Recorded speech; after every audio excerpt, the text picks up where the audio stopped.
দেশের মধ্যে যেসব চাঁদাবাজি, গুন্ডামি, স্বৈরাচারী শাসন এসব বন্ধ হোক এবং আমাদের এখন যে শিক্ষা ব্যবস্থাটা আছে সেটা ভেঙে নতুন করে আগের মতো শিক্ষা ব্যবস্থাটা হোক, এটা আমাদের একমাত্র আশা।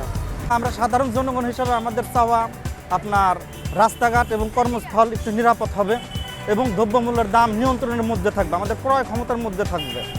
এটাই আমাদের কাছে বড় চাওয়া। আর দেশে যদি আপনার এমনিতেই ঘুষ এবং চাঁদা এই দুটো জিনিস বন্ধ হয়ে যায়, আশা করি দেশ উন্নত হয়ে যাবে। আমাদের যে নতুন সরকার গঠন হলো, অন্তর্বর্তীকালীন সরকার, উনি আমাদের দেশে যে এতদিন অরাজকতা, অশৃঙ্খলতা এগুলো যে সৃষ্টি হচ্ছিল, এগুলো এখন এগুলো সৃষ্টি হবে না। উনি শাসন অনুযায়ী, আইন অনুযায়ী সুষ্ঠুভাবে আমাদের দেশ পরিচালনা করতে পারবে।